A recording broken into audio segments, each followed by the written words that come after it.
What's going on, everybody? It's your boy Nadal because once again with another video. How y'all like another late night upload? Oh, sorry, forgot I had this charge. I my charging my laptop on here. So we got another Uncle Who's video, man. It says the biggest lie about Michael Jordan. Uncle Hoots, man, keep doing these, bro. Please keep doing these videos. Please don't stop making these. No glaze at all, y'all. No glaze. Dead ass. I know it's gonna be a good one, so I'm gonna go and drop a like. Get that out the way. Get that like out the way. Yes, sir, ski. Yes, sir, ski. But yeah. For what I saw from the thumbnail, it said that someone said that it's the Michael Jordan 6-0 title overrated. So that's probably what I'm gonna go for the title for. Is that Michael Jordan 6-0 record is not overrated. So give me 1 second before I get right to it. I'm back. But yeah, oh shit. But yeah, everybody. If y'all want me to give more reactions y'all about the GOAT debate, please make sure you hit like, make sure like, comment, hit that like button, subscribe, hit the bell for notifications. That way you guys can miss on anything. Please do that. That would be very appreciated. So yeah, no more chit chat. Let's get right into it. Come on, Uncle Hoots, cook up. Has there ever been a time when Michael Jordan showed up in an NBA Finals and you literally looked at him and said, "Yo, he show up"? Come on, Shannon Sharp. Come on, Shannon Sharp. Talking about he didn't play nobody. Come on, bro. Come on, Uncle Sharp, what kind of town are you on here, bro? Already. Only 12 seconds in. Magic Johnson, first title. Clyde Drexler and the Cruz, second title. Charles Barkley, Kevin Johnson, don't ignore that. Dan Marley and them, the third title. Okay. Peyton, the glove, right. Sean Kemp. People 40 years. When it comes to the greatest dynasties in sports history, teams like the Lakers, Bulls, Celtics, Yankees, and Patriots, those teams in the moment, everyone knew they were great.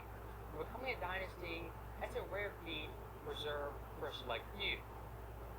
And when it comes to the NBA, probably the greatest dynasty of the modern era is indeed Michael Jordan's Bulls. And looking at those Bulls teams nowadays, the common narrative from fans as well as the media is the Bulls dynasty was bound to happen. Oh, I thought Scottie Pippen was 6'8". He was 6'7". I thought he was 6'8". I don't know why. The competition was weak, and Michael Jordan had so much help. When in reality, that's all narrative or business history. Tell me the guy that he faced that with was the equivalent of Kevin Durant. And it might be a fight. Michael Jordan. He beat Magic for his first title. Magic was 73. You're a terrible liar. For some, Talking about he was 73. Magic Johnson, Mr. Uncle Sharp, he was 31 or 32 years old. Try again, please. someone like Shannon Sharp witnessed Jordan's career live through the 90s. Everybody's history like that is pretty pathetic. But for a lot of fans, that's what they really believe. They think Jordan had so much help, his team were so great, being 6-0 was simply bound to happen. Now, looking at Jordan's career, if you've watched it, studied it, looked at the stats, read the stories, you know becoming 6-0 was never guaranteed, and even winning championships was never a foregone conclusion. And looking at all those series individually, despite being super dominant playing great, there's certain moments, shots, big quarters, big games, that changed the series and made the... A close friend of mine got married in Lake Como, and I decided to make a trip out of it, naturally, as one would do. The Sapphire Reserve card made it so simple to be on a whim, and just that's what got me through all of Europe. And then I remembered I had a dentist appointment, so I came back home, because I wanted to be responsible.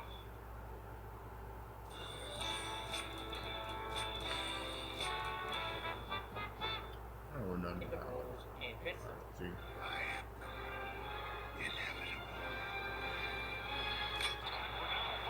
Got him. Michael Jordan basically Thanos. Got him. Bang. Perfection. For Michael Jordan's finals resume, if you look at big games, big shots, iconic moments, there's basically one of those in every series. Right. In a lot of ways, that's a great thing. In other ways, it's not so great. For example, And we still talking, and people still talking about him to this very day. But y'all keep saying, oh, 6-0, he didn't play nobody. Like, what kind of narrative is that? Like, where do y'all get that from? I have no clue where that narrative comes from. look at 1992. It's false. The moment that That's series, false. the game everyone looks at, is Game 1 in Chicago. Jordan But y'all say Jordan didn't play nobody, but look what he did this in game 1 against the Trailblazers.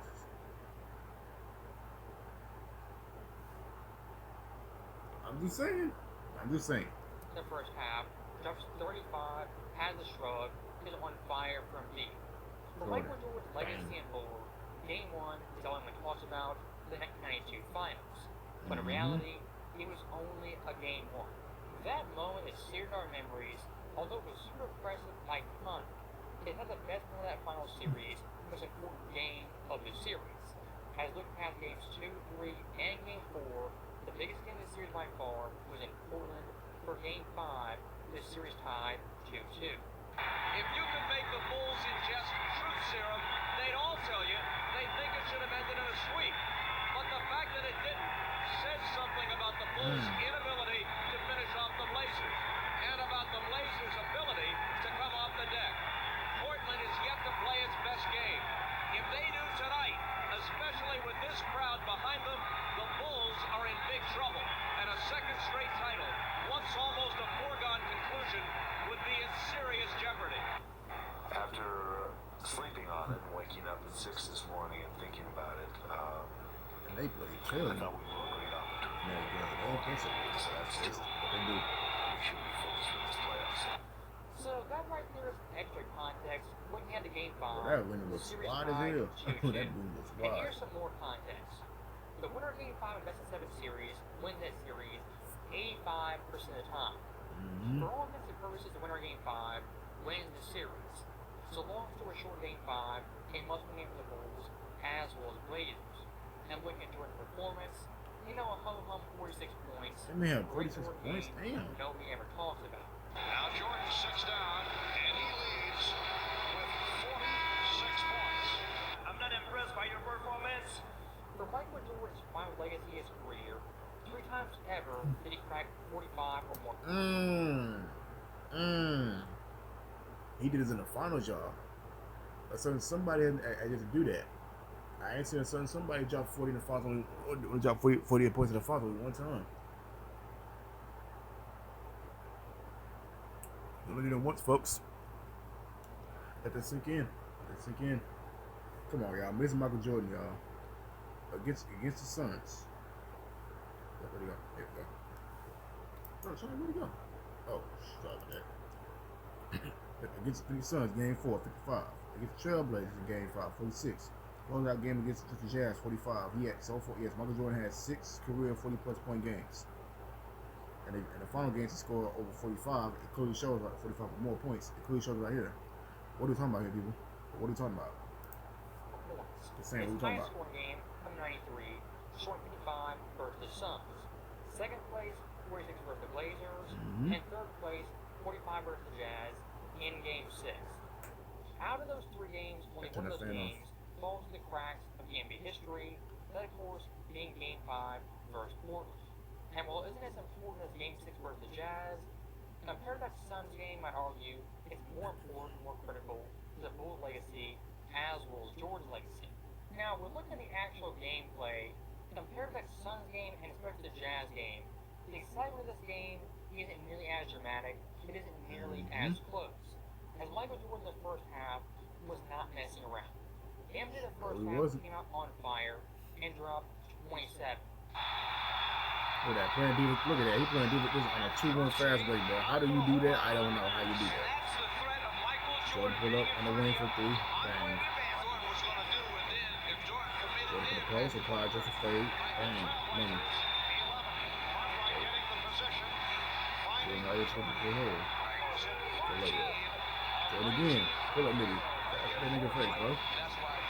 I ain't even trying to glaze. I'm just saying. Look at that. Double team. Hold up. Double team me? That's what I'm gonna pull to the side. Bang that way. Jordan for the point. Jordan get on the wing. Pull that bit. Well, Michael Jordan could shoot no threes out. Michael Jordan could shoot no threes out. And look at that. Clyde just had 20 points and 6 rebounds with 4 or 5. But Michael Jordan had 27 rebounds and 1. Come on now.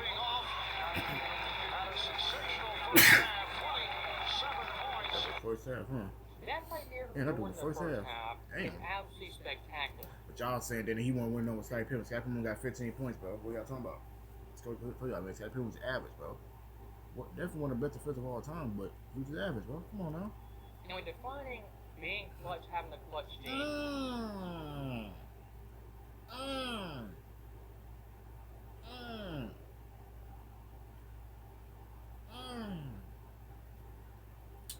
I don't see somebody. I don't see somebody's name on here.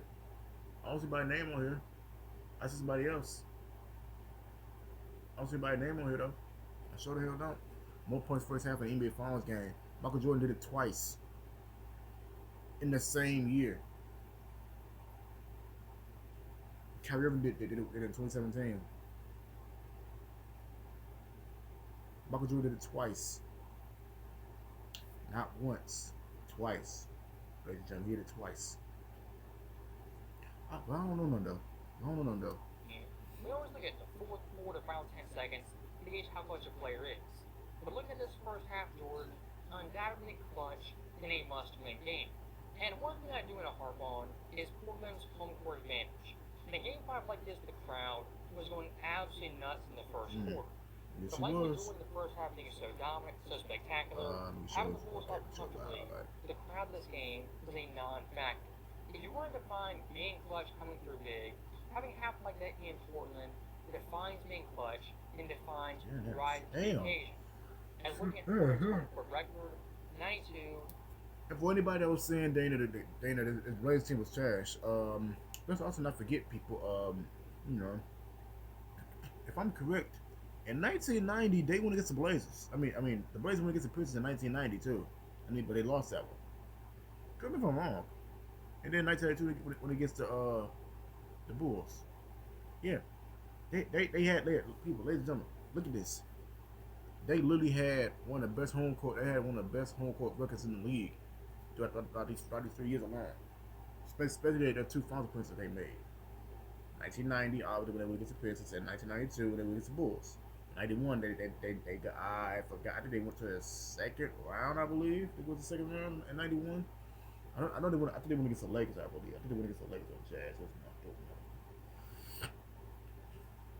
So I'm sitting here going like, what are you people talking about? They send the Blazers with ass, but they didn't get nobody having control Blazers when they won over 30 games on the season at home. So what are we talking about here? What are we talking about? 33 and 8. Bulls were not ass in the 90s and all. It clearly shows. 1990, 35 and 6. Those 3 years combined points home court record was 104 and 19. A win percentage of 84.5%. Yep. This year's postseason, a very impressive 9 and 1. That right there, the context of this game, is a very important game. Home, damn. Also, one very important thing I haven't mentioned is Michael Jordan in this game didn't just score 46, he shot 61% from the field. As much as possible. Jordan. Hey, but they kicking their ass in third quarter. 72 to 56. Here's Jordan. Nice backdoor setup. Bro, I'm looking at all these mid-range that Jordan is taking, bro. Y'all telling me, man, he would not dominate in today's NBA? This man is a mid-range machine. Jesus, what the hell are we talking about? What kind of time are we on here, folks? I already know what thumbnail I'm using for this video. Y'all should already know. I used it already. I'm using it again. I do not care. Get this ad on my face. Get that out of my face. Ball game. Oh. For this year's final series, Bulls vs. Blazers, both these teams were evenly matched. Yes, they and were. honestly, the Blazers had more depth and overall talent. Oh, y'all forgot Danny. I guess y'all forgot that Danny Edge was playing on this team too, didn't y'all? I think y'all forgot about that, didn't y'all? Terry Porter, Clyde Drexler, Jermaine Curse, David Ainge. I think that's Cliff Robinson, I believe. But if you want to compare the difference maker, Y'all gonna say they ass. That's all y'all gonna say. Much better than Clyde Drexler, who in his own right was a top 5 player. Clyde, this game, to his credit, played very, very well. A 30-point double-double. When you're playing like with Jordan, a 30-point double-double, despite being very impressive, simply isn't enough. So like with Jordan in the finals, he dropped 46 points on 61% shooting. If you look at their finals history games, 45 plus points scored on 60% shooting. 44-point games with 60%. Jay West did it in '66 against the Celtics. In 1970, Wilt Chamberlain did it against the Knicks. Jordan did it against the Blazers in '92. And we already know Giannis did it in 2021 against the Suns. All right. There's sports of games all the I time. don't see a certain somebody on this list, so I'm gonna say somebody's not on this list. Number Do one, your research, Jay folks. West, 1966. Number two, Will Chamberlain, 1970. Number three, Michael Jordan this game. And number four, Research, folks. Giannis in 2021. Like I said earlier, Michael Jordan's finals resume has so many great games, iconic moments. Even the best games get lost to time. And let's say for 1 second, Michael Jordan, you know, he's not Michael Jordan. This game 5 in Portland, he doesn't score 46, but he scores 8 points, plays absolutely dreadful. The Bulls come back home, they're down 3-2, not up 3-2. For Jordan's overall legacy, what does that mean? At the very least of the series, it's going 7. At the absolute worst, they're losing in 6 and winning a 2-1 lead. If Michael Jordan isn't Michael Jordan, that reality could have came true. But Jordan being so great, so phenomenal, virtually flawless on the big stage, that's why those hypotheticals are indeed hypotheticals. Yes. So that right there is in the video, and I'll say one last thing. Sure you got. When it comes to the Bulls finals competition, Jordan finals competition, yes, those teams never beat Jordan. And to their credit, they came very, very close. But looking at a team like Portland, just because they lost to MJ doesn't mean they weren't great and a worthy opponent. As looking at Oh, you have to hit us with that one, huh? Uncle, who you hit him with that one too, bro? You hit us with that one? Michael Jordan had the competition though. He ain't play nobody though. Okay. Portland, next to 1992, compared to the Bulls' overall record, only had 4 less wins. For some fans nowadays, Jordan's finals being perfect is not viewed as an accomplishment and achievement that should be applauded. It really How should. they view it is indictment on Jordan's competition to the teams he played, which is kind of weird. Because Jordan lost this series, you say Portland were a worthy team, a worthy opponent, and a great champion. Because Jordan beat them was so clutch, all of a sudden they aren't that, and they kind of suck. Yes. Long story short, Michael Jordan in the finals was damn near perfect, and his competition came this close, upsetting him numerous times. But at the end of the day, Michael Jordan is Michael Jordan, and in the finals, he always comes through. As always, thanks for watching. Hope you enjoyed it. I'll see you next time. Thank you very much, Uncle Who's, man. I'm glad, bro. Somebody said it. Somebody spoke it out. I thought I'd be the only one, man. I really did, but I was the only one. Thank you, Uncle Who's, man, for once again. Big shout out to him, bro. This man got some research like crazy. No glaze. I'm just saying, ladies and gentlemen. Just saying with that. And also, y'all, this be your boy Dan Diamond. Yep. What are your thoughts on it, man? Like I said, y'all, bro. Michael Jordan 6-0, bro, is not overrated, bro. It's not. That's the title of the video for me, y'all. Yep, Michael Jordan 6-0. Finals record is not overrated. It's not. Because it ain't. It's good. So you telling me y'all so you'd rather kindly get to the championship. Matter of fact, let me say it. I'm gonna say something. Okay. Say Dana, I'm talking about the guys that are single, right? Okay, let's say you okay, put like this. A girl that you like, right? You go to her house for 10 days straight, and you slept with her for four times, right? What you do the next 6 days? Did you cuddle? Did you do anything else? No. So the girl you got gonna look at you crazy, be like, dang, you only slept with me 4 times. You don't want to do it for the other 6 times. You know what I'm saying? So,